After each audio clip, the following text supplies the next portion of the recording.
नमस्कार साथियों, स्वागत है आपका जीएस बूस्टर में। और आज हम बात करेंगे ब्रिटिश गवर्नर जनरल के पार्ट 8 के बारे में। ओके, तो आज हमारा गवर्नर जनरल की सीरीज़ का ये 8वां वीडियो है और इसमें हम बात करेंगे लॉर्ड डफरिन से लेकर लॉर्ड कर्जन तक। ओके, चलिए आइए वीडियो शुरू करते हैं। चलिए शुरुआत करते हैं वीडियो की। बात करते हैं लॉर्ड डफरिन के बारे में। लॉर्ड डफरिन जिन्हें कार्यकाल था 1884 से 1888 तक, और इन्हीं कार्यकाल में 1885 में 2 काम हुए थे। पहला हुआ था लेडी डफरिन फंड की स्थापना की गई थी। क्या था यह महिलाओं के स्वास्थ्य और शिक्षा संबंधी सुधार के लिए स्थापित किया गया फंड था। ओके, जिसके क्रम में ढेर सारे चिकित्सालय और तमाम सुविधाएं जो हैं उपलब्ध कराई गई थी महिलाओं के लिए। और 1885 में कांग्रेस की स्थापना हुई थी। आपको पता होगा कि एक अंग्रेज अधिकारी थे जिनका नाम था ह्यूम के ही कार्यकाल में डफरिन के निर्देश पर कांग्रेस की स्थापना हुई थी। ओके, और 1885 में ही बंगाल में टेनेंसी एक्ट पारित हुआ था। टेनेंसी एक्ट क्या था? टेनेंसी एक्ट ये था कि आप कृषकों को उनकी भूमि से बेदखल नहीं कर सकते थे। ओके, तो ये 85 में जो टेनेंसी एक्ट पारित हुआ वो कहाँ हुआ? बंगाल में, और 87 में पंजाब में। ठीक है, इसको याद रखिएगा। 1885 में ही आंग्ल बर्मा का तीसरा युद्ध हुआ। बर्मा यानी आज का म्यांमार। थर्ड युद्ध हुआ जिसमें अंग्रेज़ों की जीत हुई और बर्मा को क्या हुआ? बर्मा को अंग्रेज़ों ने अपने राज्य में मिला लिया। और आपको याद होगा 1935 के एक्ट में बर्मा को भारत से क्या किया था? बर्मा को भारत से अलग कर दिया गया था। ठीक है, चलिए। और 1887 में इलाहाबाद में जो आपका यूनिवर्सिटी है, इलाहाबाद यूनिवर्सिटी, उसकी स्थापना भी की गई थी। कब की गई थी? 1887 में, जिसे पूरब का ऑक्सफोर्ड भी कहते हैं। ठीक है, तो ये सारे काम कब हुए थे? लॉर्ड डफरिन के कार्यकाल में। ओके, चलिए आगे देखते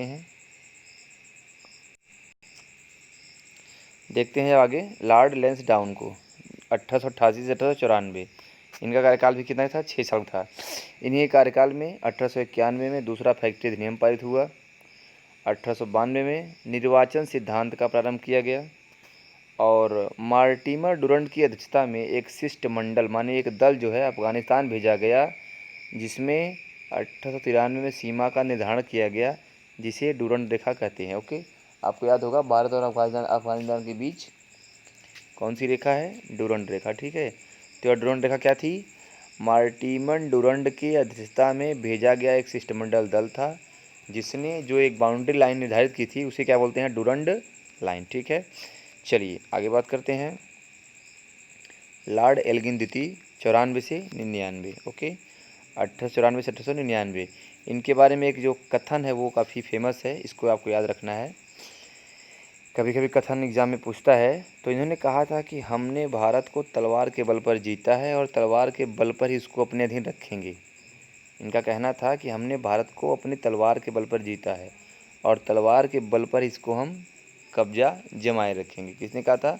लॉर्ड एल्गिन द्वितीय ने। ओके, चलिए आगे बढ़ते हैं।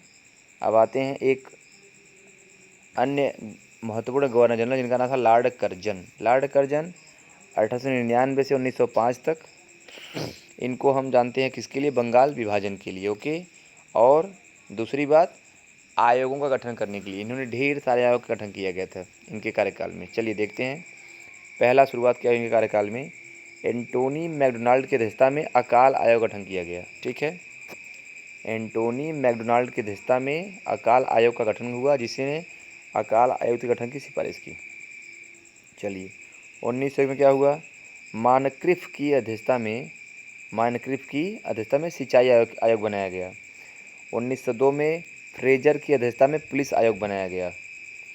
1902 में टॉमस रैले की अध्यक्षता में विश्वविद्यालय आयोग का गठन किया गया। मतलब ये इनका काल कैसा था? आयोगों का काल था। ठीक है, एरा ऑफ कमीशन या टाइम ऑफ कमीशन, माने इसमें जितने भी सब कमीशन बताए कैसे कैसे, अकाल कमीशन, सिंचाई आयोग, पुलिस आयोग और विश्वविद्यालय आयोग। 1903 में पुलिस विभाग में सीआईडी की स्थापना की गई। ठीक है, सीआईडी जो होता है पुलिस डिपार्टमेंट में, तो सीआईडी की स्थापना किसी कार्यकाल में हुई? लॉर्ड कर्जन की। 1903 में द्वितीय दिल्ली दरबार का आयोजन हुआ। ठीक है, और लॉर्ड कर्जन को सहकारिता का जन्मदाता माना जाता है। लॉर्ड कर्जन को सहकारिता का जन्मदाता माना जाता है। इसी के समय सहकारी उदार समिति अधिनियम पारित किया गया। कौन सा अधिनियम? सहकारी उदार समिति अधिनियम पारित किया गया। चलिए आगे देखते हैं। कर्जन ने एक महानिरीक्षक के अधीन कृषि विभाग स्थापित किया।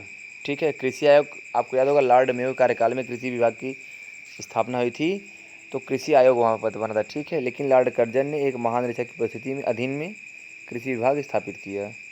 1904 में प्राचीन स्मारकों के देख रखाव के लिए धनराशि आवंटित की।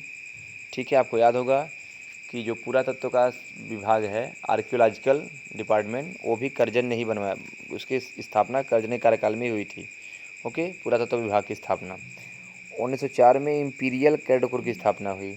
1904 में इम्पीरियल कैडेट कोर की स्थापना हुई। 1904 में ही तिब्बत में इन्होंने यंग हस्बैंड अभियान भेजा। ठीक है, 1905 में इनका फेमस जो काम था वो था बंगाल विभाजन, जिसको इन्होंने प्रशासनिक आधार मान के 2 भागों में बांटा था। ओके, और यह क्या था? यह भारत का सबसे अलोकप्रिय वायसराय था। ठीक है, सबसे अलोकप्रिय वायसराय था। इसने कहा था कि वायरस के पद से रिटायर होने के बाद मैं कोलकाता निगम का महापौर होना पसंद करूंगा। किसने कहा था? लॉर्ड कर्जन ने, कि अगर मैं जब वायसराय के पद से मैं सेवानिवृत्त हो जाऊंगा तो मैं कोलकाता निगम के महापौर होना पसंद करूंगा। ओके, चलिए ये देखते हैं अब लॉर्ड मिंटो को, जिन्हें कार्यकाल था 1905 से 1910। लॉर्ड मिंटो के बारे में बात जान लीजिए। लॉर्ड मिंटो के समय एक अधिनियम आया था जिसे बोलते हैं मार्ले मिंटो सुधार अधिनियम। इसमें सांप्रदायिकता के बीज बोए गए थे, यानी हिंदू मुस्लिम बंटवारे की बात की गई थी पहली बार। तो 1906 में ढाका में मुस्लिम लीग की स्थापना की गई थी। किसी कार्यकाल में? लॉर्ड मिंटो के। 1906 में कांग्रेस ने अपना लक्ष्य क्या? स्वराज घोषित किया था। तिलक को राजद्रोह के आरोप में 6 वर्ष की सजा दी गई थी। और जैसा कि मैंने बताया आपको, मार्ले मिंटो सुधार अधिनियम 1909 पारित हुआ। ओके, और वायसराय काउंसिल में SP सिन्हा की नियुक्ति की गई थी। कब? वायसराय काउंसिल में। ओके, चलिए आगे देखते हैं। अब देखते हैं लॉर्ड हार्डिंग द्वितीय, 1910-1916। 1911 में तृतीय दिल्ली दरबार का आयोजन हुआ और बंगाल विभाजन को रद्द किया गया था। ठीक है, 1911 में तृतीय दिल्ली दरबार का आयोजन हुआ। द्वितीय कब हुआ था? लॉर्ड कर्जन में। तृतीय कब हुआ है? लॉर्ड हार्डिंग द्वितीय में। और इसमें क्या किया था? बंगाल विभाजन को रद्द किया गया था। 1912 में ब्रिटिश राजधानी कोलकाता से दिल्ली स्थानांतरित की गई। आखिर ध्यान दीजिएगा कि 1912 में जो राजधानी कलकत्ता थी अब तक, उसको दिल्ली बना दिया गया। और इन्हीं के समय में 1915 में गांधी जी भी भारत वापस आए थे। ओके, ठीक है, तो ये रहा हमारा आज का गवर्नर जनरल का पार्ट 8वां। ओके, जिसमें हमने बात की Lord Dufferin, Lord Curzon, Lord Curzon, और आपका ये लॉर्ड मिंटो और लॉर्ड हार्डिंग द्वितीय। ओके, तो साथियों, इसके बाद अगले हम पार्ट में बात करेंगे लॉर्ड चेम्सफोर्ड के बारे में। ठीक है, और गवर्नर जनरल की सीरीज का अब हमारा अंतिम चरण चल रहा है और जल्द ही हमारी सीरीज ये समाप्त हो जाएगी। 1 या 2 वीडियो मुश्किल से हम और बनाएंगे इसके बारे में। उसके बाद हम बात करेंगे गांधी युग की, क्योंकि गांधी संबंधी जो आंदोलन थे वो भी एग्ज़ाम में काफ़ी आते हैं, और आने वाले एग्ज़ाम को देखते हुए हम इस पर वीडियो बनाएंगे। ठीक है साथियों, चलिए तब तक के लिए शुक्रिया। Thanks for watching.